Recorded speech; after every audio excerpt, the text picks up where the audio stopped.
Twilight settled over Hawthorne Hall like a heavy velvet curtain, swallowing the last traces of golden sunlight beneath rolling banks of silver mist. Ancient oak trees surrounded the vast estate, their crooked branches stretching across the fading sky like silent guardians who had witnessed generations of joy, grief, and secrets too terrible to speak aloud. Beyond them, dark cliffs overlooked a restless lake where cold waves struck jagged rocks with mournful persistence. The castle itself stood magnificent against the gathering evening, its countless windows glowing warmly with candlelight, yet the inviting radiance never reached the hearts of those who lived inside. Beauty clothed the estate, but loneliness ruled it. Inside the grand dining hall, crystal chandeliers shimmered above a table long enough to seat 30 guests. Tonight, only 4 children occupied it. 11-year-old Edmund Hawthorne sat perfectly upright, reading a thick volume on military history while absent-mindedly pushing untouched vegetables across his plate. His serious gray eyes resembled his father's so closely that servants often lowered their gazes when he entered a room. He had learned long ago that silence earned fewer disappointments than hope. Across from him, 9-year-old Clara carefully sketched tiny autumn flowers along the edge of her napkin. She barely tasted her supper, pausing only to glance toward the empty chair where laughter once belonged before she had grown old enough to remember it clearly. At the opposite end, 7-year-old Julian swung his legs beneath the chair despite repeated warnings from nearby footmen. Every few moments, he secretly slipped crumbs into his pocket instead of eating them. Beside him sat little Rose, 5 years old, small enough that her feet never reached the polished floor. She stared quietly through towering windows toward the dark gardens beyond, saying nothing at all. She had not smiled in months. The silence pressing upon the table seemed almost sacred. No clatter of excited conversation. No childish arguments. Only distant crackling from the fireplace and the soft ticking of an enormous grandfather clock. Even the servants moved with cautious precision, terrified of making unnecessary noise. Mrs. Winthrop, the stern housekeeper, watched everything with folded hands and a permanently furrowed brow. She had served Hawthorne Hall for nearly 30 years, yet even she admitted privately that the castle had become colder than any winter. "The Duke won't return until next week," she quietly informed the butler.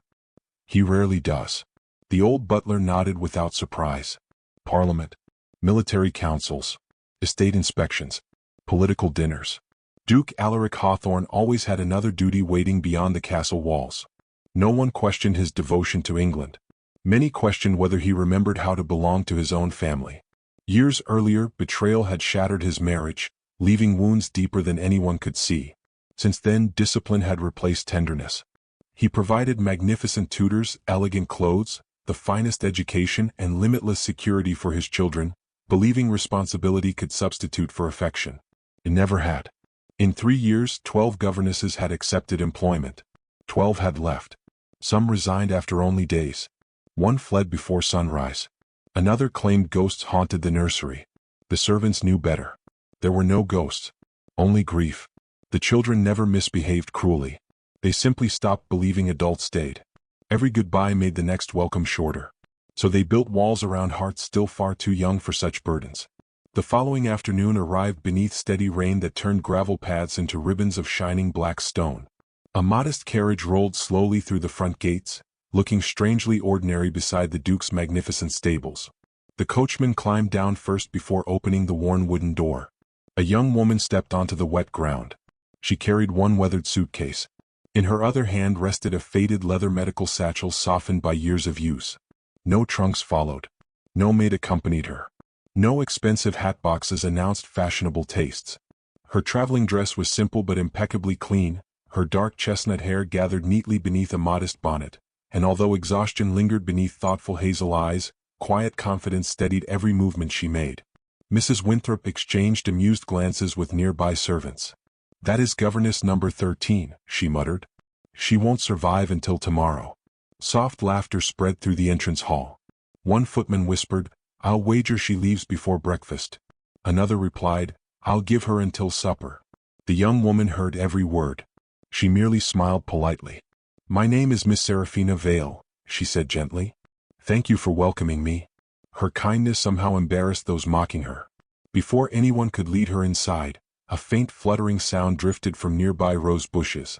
Seraphina paused. Hidden among fallen leaves sat little Rose, her tiny hands carefully shielding an injured robin whose wing hung awkwardly at its side. The frightened child looked up immediately, expecting punishment. Instead, Seraphina slowly knelt upon the damp earth, uncaring that rain soaked her skirts. "Oh," she whispered softly, "someone has been very brave trying to help this little traveler." Rose blinked in surprise. You're not angry? Why would kindness ever make me angry?" From her medical satchel, Seraphina removed clean linen, delicate herbs, and slender wooden splints carved from smooth twigs gathered along the road. Her practiced fingers examined the trembling bird with extraordinary gentleness. "It's frightened," she explained quietly. "Pain often looks like fear." Rose nodded slowly. "So do people." The simple words lingered between them. Together they wrapped the tiny wing, secured the splints, and settled the robin inside a small basket lined with soft moss. When the bird finally stopped trembling, something remarkable happened. Rose reached for Seraphina's hand. It was the first time she had willingly touched a stranger since her mother's disappearance. Neither realized curious eyes watched from every direction. Julian had climbed halfway into an apple tree to observe. Clara peeked through the nursery window clutching her sketchbook. Edmund stood silently in the library, pretending to read while studying the scene reflected in the rain-speckled glass. Even Mrs. Winthrop forgot to criticize muddy footprints. That evening, instead of ordering lessons immediately, Seraphina asked each child one unexpected question. "What makes you happiest?" Edmund answered after a long silence. "Knowing someone keeps their promises." Clara whispered, "Drawing flowers that never wilt." Julian grinned. "Horses that run faster than storms." Little Rose hugged the basket containing the sleeping robin. "When broken things aren't left alone." Seraphina smiled, though something sorrowful flickered behind her eyes, as if those words had awakened memories she carried silently. She promised the children they would check on the robin together every morning, then tucked Rose gently into bed with a story about migrating birds always finding their way home. Outside, unseen beyond the mist-covered gates, a lone rider slipped an anonymous sealed letter into the estate's outgoing post bound for the Duke, its chilling message claiming the new governess was not the woman she pretended to be. Weeks slipped quietly across Hawthorne Hall, and the transformation became impossible to ignore. The echoing corridors that had once carried only measured footsteps now welcomed bursts of childish laughter. Curtains were opened each morning to invite sunlight inside. Fresh flowers gathered by Clara brightened forgotten corners. The kitchens filled with the scent of warm bread because Seraphina insisted every child deserved to know what a welcoming home smelled like. Even the servants found themselves smiling before realizing they had done so. Edmund no longer buried every meal beneath the pages of heavy books. Instead, he lingered after lessons to debate history with Seraphina, surprised that she challenged his opinions rather than simply praising them. Clara filled sketchbooks with gardens instead of lonely trees. Julian learned to channel his fearless spirit into caring for horses instead of frightening them. Little Rose followed Seraphina everywhere, speaking more each day, always carrying news about the recovering robin whose feathers had begun shining again. Mrs. Winthrop watched these changes with growing disbelief. She had expected another resignation letter. Instead, she watched the governess quietly mend broken routines the way careful hands repaired torn lace, stitch by patient stitch. No speeches announced the miracle. It happened through countless small kindnesses that slowly dissolved years of sorrow. One rainy evening, Seraphina invited the children into the kitchens instead of the schoolroom. Together they kneaded bread, laughed when flour dusted Julian's nose, and listened as Rose proudly counted each loaf before it entered the great oven. Even stern cooks surrendered their stern expressions when Edmund unexpectedly rolled up his sleeves and helped wash bowls beside the servants. Word spread through the estate that Hawthorne Hall sounded alive again. Far away, another conversation unfolded beneath polished ceilings in London. Duke Alaric Hawthorne finished reading the anonymous letter for the 10th time. The elegant handwriting revealed no name, yet every sentence struck with deliberate precision. It claimed Miss Seraphina Vale lived beneath a false identity. It hinted at a disgraced noble family destroyed years earlier. Most dangerous of all, it warned that allowing her near the children invited ruin into his household. Old memories answered before reason could. He remembered whispered lies, broken vows, public humiliation. The woman he had once trusted above everyone else had shattered every certainty he possessed. Since then, suspicion had become armor too heavy to remove. Without notifying anyone, he left London before dawn. His horse devoured miles beneath gathering storm clouds as determination hardened across his face. Every hoofbeat repeated the same thought. Never again. If deception had entered Hawthorne Hall, He would cut it away before his children suffered another betrayal. That same evening, candles illuminated the great dining room with golden warmth. Rain tapped softly against stained glass windows while a cheerful fire danced across the black marble hearth. The long table no longer felt enormous because conversation filled every empty space. Julian proudly described a fox he hoped to tame. Clara unveiled a painting of the estate surrounded by autumn roses. Edmund explained constellations Serafina had shown him through the telescope. Rose giggled each time the robin hopped across the windowsill outside, pecking harmlessly at scattered crumbs. Serafina listened more than she spoke, guiding conversations gently whenever one child interrupted another. She never sat at the head of the table. She remained among them, equal in warmth though never forgetting her place. Outside, hoofbeats thundered across the courtyard. Servants exchanged startled glances. The massive front doors swung open.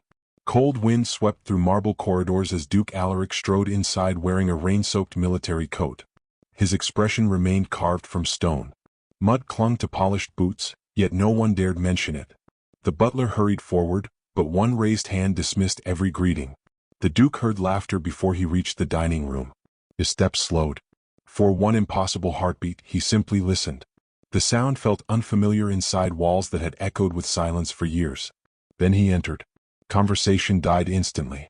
For children looked toward him with startled faces. Serafina rose respectfully from her chair. The Duke's gaze swept across the table. Fresh bread. Smiling servants. His youngest daughter leaning comfortably against the governess. His sons laughing without fear. To everyone else it looked like healing. To a man haunted by betrayal, it looked dangerously close to replacement. Ice returned to his voice. I have seen enough. Nobody breathed. His gray eyes settled upon Serafina. You have forgotten the boundaries of your position. She answered quietly. If I have offended your grace, that was never my intention. You will leave tomorrow. The words struck harder than thunder. Rose burst into tears. Clara gripped Serafina's sleeve. Edmund clenched trembling fists beneath the table yet remained silent. Serafina bowed her head, accepting the order without pleading for herself. Then a chair scraped softly across the floor.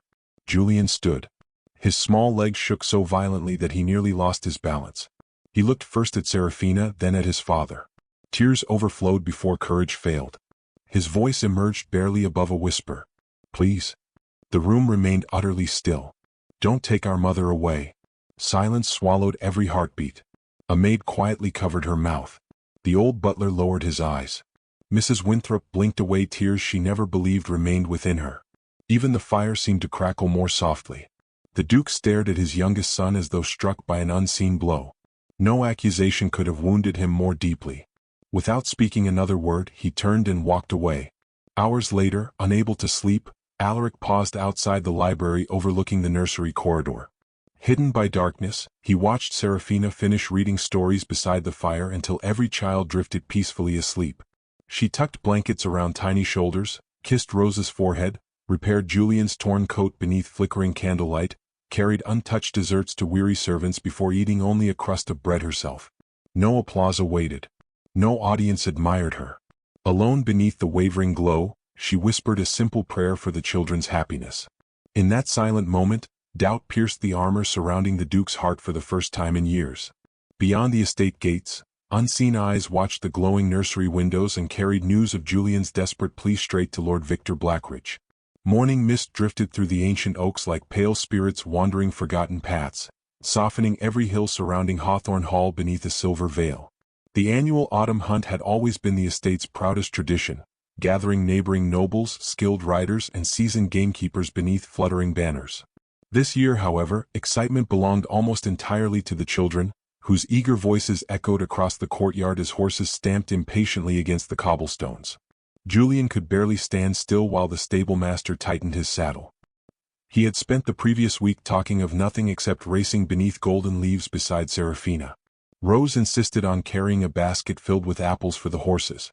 Clara packed charcoal pencils to sketch colorful forests, while Edmund studied maps, determined to memorize every trail crossing the Hawthorne woods. Serafina moved quietly among them, checking saddle straps, adjusting scarves against the morning chill, and reminding each child to remain close to the hunting party. Her calm confidence soothed nervous horses as easily as frightened children. Even Duke Alaric noticed how naturally everyone looked toward her before mounting. He said nothing, but his silence no longer carried quite the same coldness. Among the arriving guests rode Lord Victor Blackridge. Elegantly dressed in dark green hunting clothes, he greeted everyone with polished courtesy and effortless charm. His smile reached every face except Seraphina's. The instant their eyes met across the courtyard, something ancient and terrifying flickered behind her composure. She quickly lowered her gaze before anyone else noticed. Victor noticed. He smiled slightly wider. The hunt began beneath crisp skies streaked with amber sunlight. Riders followed winding trails through towering oaks whose crimson and golden leaves drifted lazily toward the forest floor. Hounds barked ahead while horns echoed between distant cliffs. For a little while, laughter replaced old fears. Julian galloped beside Seraphina, proudly keeping his spirited pony under control exactly as she had taught him. Rose rode safely before a trusted groom, waving whenever colorful birds fluttered overhead. Victor quietly slipped away from the main procession. Hidden behind dense brush, he removed a small leather pouch from beneath his coat. Inside lay several compact hunting charges designed to frighten animals without attracting suspicion. He buried them beside a narrow woodland trail Julian frequently used, attached thin fuses, then disappeared before anyone approached. Moments later, Julian's pony trotted innocently toward the hidden trap. A sharp explosion shattered the peaceful forest. The terrified animal screamed. Before anyone reacted, it bolted wildly between ancient trees, carrying Julian deep into the wilderness. "Julian!" Clara cried. Hunters spurred their horses forward. Branches whipped against faces. Hounds barked frantically. Within seconds, thick fog rolling from the nearby lake swallowed both horse and child. Panic spread through the entire hunting party. Alaric immediately divided the riders into search groups, his military instincts taking command. Orders rang through the woods with crisp precision. Yet every passing minute deepened the silence where Julian's frightened voice should have been. Seraphina refused to wait. Ignoring shouted warnings, she guided her horse toward broken ferns, fresh hoofprints, and scattered leaves. Years spent riding rough country had sharpened her eye. She spotted a torn blue ribbon caught upon a thorn bush. Julian's. Rain began falling. The forest darkened beneath gathering storm clouds. She urged her horse onward until distant whimpering reached her ears. Beyond a fallen oak stood Julian. His frightened pony had thrown him safely onto thick moss before disappearing, but the child now pressed trembling against rough bark with nowhere left to run. Low growls surrounded him. Gray shapes emerged silently through the mist. One wolf, then another still. An entire hungry pack circled closer beneath the rain. Their yellow eyes never left the small boy. Julian froze. "Miss Seraphina?" he whispered. She dismounted before fear could answer. Grabbing a fallen pine branch, she wrapped its end with cloth torn from her riding skirt, soaked it with lamp oil carried for emergencies, and struck flint until bright flames leaped into the darkness. Firelight reflected across wet fur as she stepped between Julian and the advancing wolves. "Stay behind me," she said softly. The alpha snarled. Seraphina stretched one arm backward until Julian's shaking fingers found her hand. With her other hand, she swung the blazing branch in wide circles, forcing several wolves to retreat. Smoke drifted through the rain while angry growls echoed from every direction. Then the largest wolf lunged. Without hesitation, Seraphina threw her heavy riding cloak around Julian, shielding him completely. Powerful jaws crashed into her left arm instead, tearing cloth and flesh together. Pain shot through her body, but she never cried out. She struck the wolf's muzzle with a burning branch, driving it backward while blood soaked her sleeve. The pack prepared to attack again. Suddenly thunderous hoofbeats exploded through the forest. Alaric burst from the mist atop his black stallion, sword flashing beneath gray skies. Several mounted hunters followed close behind carrying torches and rifles. The Duke charged directly toward the alpha wolf, shouting with fearless authority. Horses reared. Firelight danced wildly. Faced with steel, flames, and overwhelming noise, the wolves finally retreated into the endless forest. Only then did Seraphina allow herself to collapse against a moss-covered stone. Julian immediately wrapped both arms around her despite the blood covering her torn sleeve. "I thought I'd lost you," he sobbed. "You never will," she whispered weakly. Alaric lifted Julian onto another horse before kneeling beside Seraphina. As he carefully supported her injured arm, her torn riding habit slipped from one shoulder. He froze. Across her back stretched countless pale scars. Long, cruel, unmistakably left by repeated lashings years before. No accident could have carved such suffering into human skin. She had endured horrors beyond imagination. Yet somehow she had chosen kindness instead of bitterness. As darkness settled over the forest, Alaric carried her toward Hawthorne Hall himself, unable to silence the questions pounding through his heart. Half conscious from blood loss, Seraphina rested against his shoulder and whispered one trembling word before unconsciousness claimed her completely. Victor. The name lingered in the cold autumn air like an accusation, and the Duke knew the hunt had uncovered prey far more dangerous than wolves. Night settled heavily over Hawthorne Hall after the wolf attack, yet no one truly slept. Rain whispered against tall windows while physicians worked through the darkness, stitching Seraphina's torn arm beneath flickering candlelight. Julian refused to leave her bedside until exhaustion finally overcame him. Rose curled beside her brother, clutching the small robin in its basket as though protecting one wounded life might somehow save another. Clara silently sketched a single candle instead of flowers, and Edmund stood watch outside the chamber like a young soldier guarding someone infinitely more precious than himself. Duke Alaric remained awake in the library until dawn, unable to forget the scars crossing Seraphina's back or the frightened way she had whispered one name before losing consciousness. Victor. The sound lingered inside his thoughts like an unanswered challenge. By morning, Seraphina's fever had eased, but she insisted on rising despite her injured arm. She smiled gently whenever the children fussed over her, refusing to let pain steal their fragile happiness. Watching from the doorway, Alaric recognized something he had overlooked for weeks.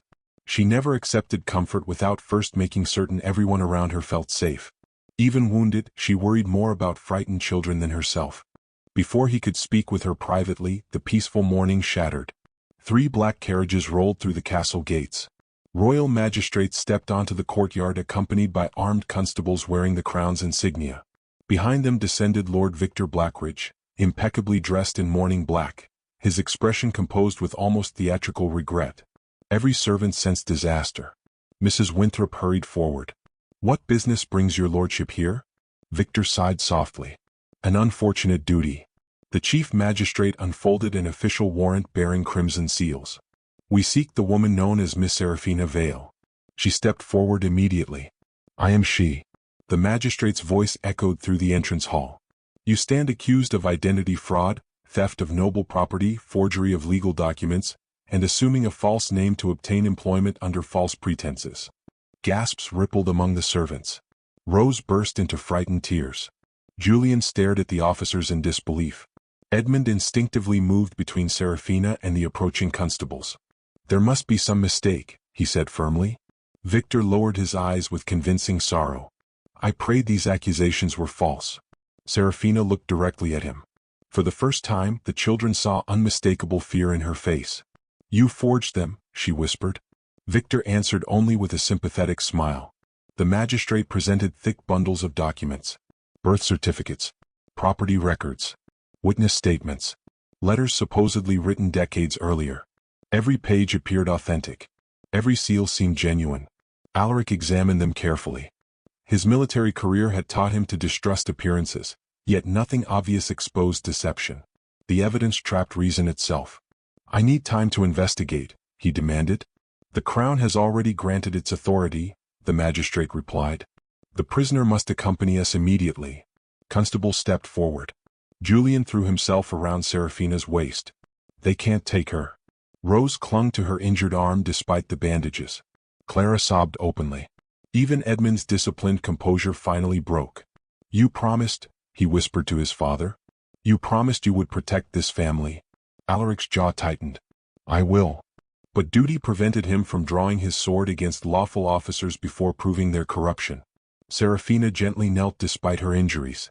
She brushed tears from Rose's cheeks. "Be brave for me." She hugged Clara. She squeezed Edmund's shoulder with quiet pride. Finally, she kissed Julian's forehead. "You once told me brave hearts keep going even when frightened." "I don't want to be brave," he cried. "I only want you." Unable to bear another second, the constables led her toward the waiting carriage. The children ran after it across the rain-soaked courtyard until Mrs. Winthrop gathered them into trembling arms. The castle gates closed. Silence returned. Not the peaceful silence of snowfall. The hollow silence of something precious being torn away. That evening Hawthorne Hall felt colder than ever before. The untouched dinner table stretched endlessly beneath glittering chandeliers. No laughter filled the corridors. No stories drifted from the nursery. The robin perched alone upon the windowsill, searching every doorway as though wondering where its rescuer had gone. Alaric entered Seraphina's empty chamber. Everything remained astonishingly simple. A few books, neatly folded dresses, her weathered medical satchel. Inside he discovered carefully labeled herbs, children's drawings preserved between folded cloth, and a worn leather journal containing remedies for villagers who could never afford physicians. There were no jewels, no hidden fortune, no sign of greed, only a life devoted to healing others. Tucked inside the journal rested a faded family portrait. A younger Seraphina stood smiling beside elegantly dressed parents before a magnificent country estate. Written beneath the image appeared one sentence: Vale Manor before everything was taken from us. Alaric's pulse quickened. She had never stolen nobility. She had been born into it. He summoned trusted investigators before midnight. Throughout the following days, forgotten ledgers surfaced beneath dusty chapel floors. Burned correspondence was recovered from abandoned estate archives. Elderly witnesses quietly admitted they had accepted money years earlier to remain silent. Finally, a dying village priest requested the Duke's presence. With failing breath, he confessed that Lord Victor had orchestrated false treason charges against the Vale family, forged legal transfers, bribed officials, and hunted every surviving heir to secure an immense inheritance. As the old priest surrendered a sealed packet containing the final original deeds and Victor's signed instructions, Alaric understood the horrifying truth. Seraphina had never been the criminal. She had been the last witness they had spent years trying to erase, and somewhere beyond the dark horizon, Victor undoubtedly knew the Duke was finally coming for him. The first pale light of dawn spilled across the blackened ruins of the abandoned manor, where smoke still curled into the winter sky like the final breath of a nightmare. Charred beams collapsed with hollow groans, and ash drifted across the frozen ground. Nearby, Lord Victor Blackridge stood surrounded by armed riders, his elegant coat stained with soot, his polished confidence finally stripped away.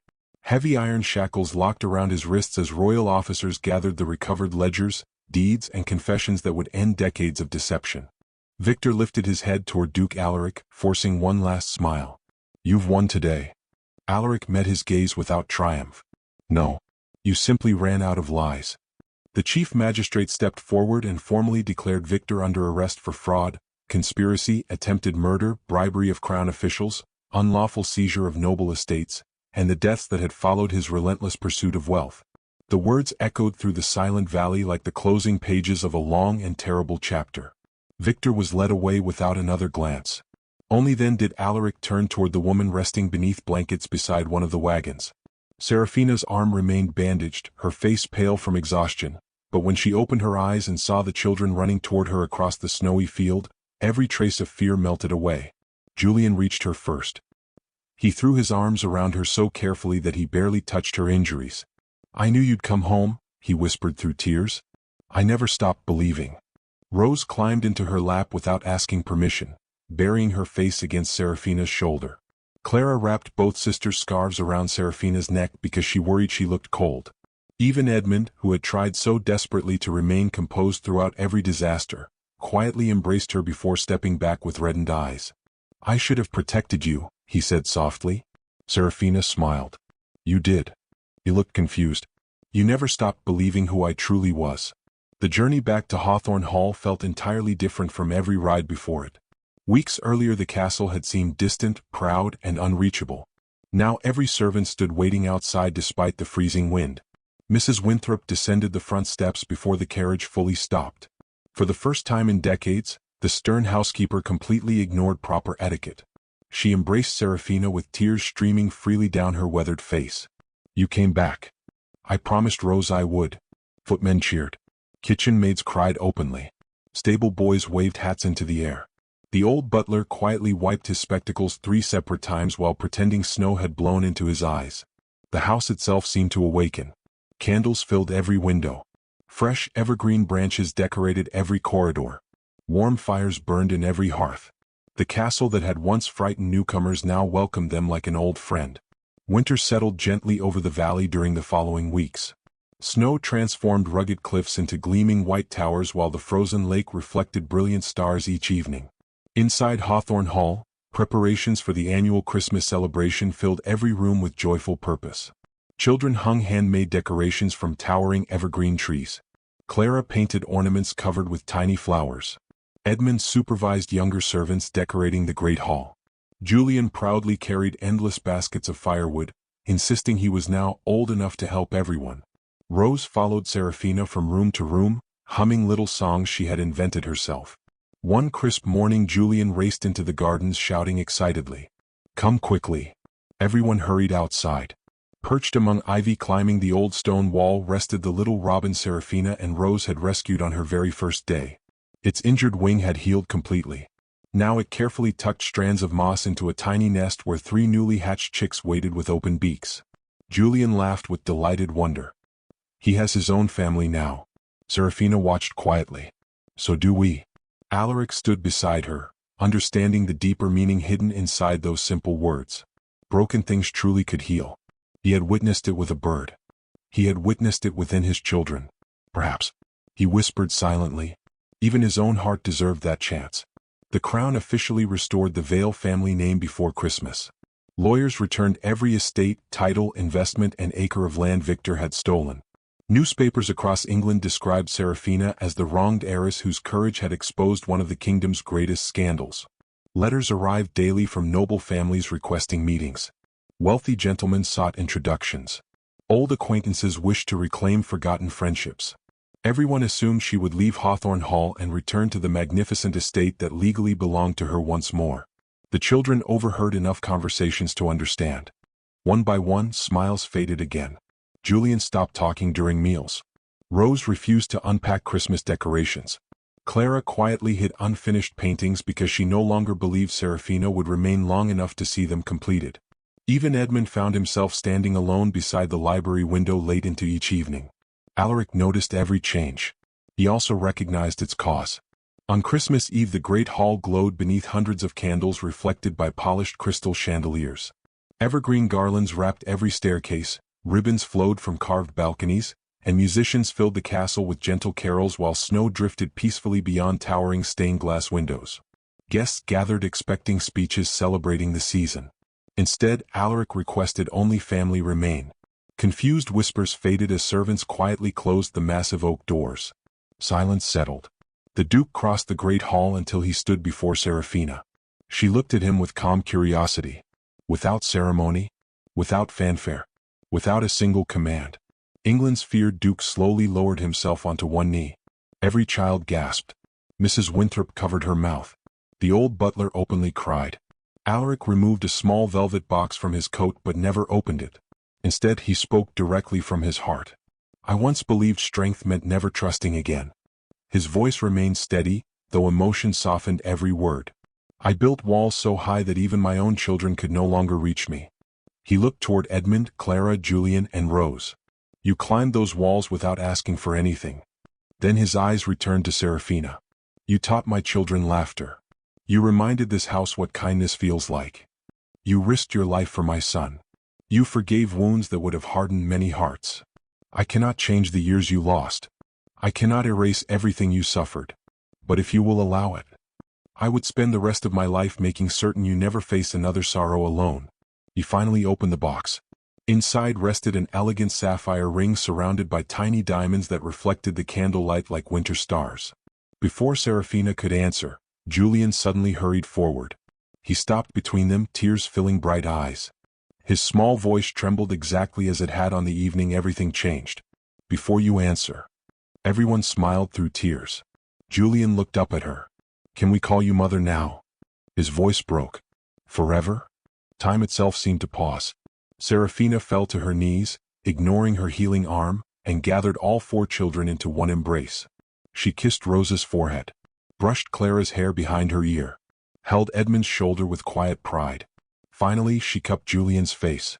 My precious boy, she whispered. You've called me mother from the first moment your heart needed one. Julian burst into joyful tears. Rose laughed louder than anyone had ever heard. Clara smiled through streaming eyes while Edmund quietly placed one protective arm around his sisters. Only then did Seraphina look toward Alaric. Her own eyes glistened beneath the candlelight.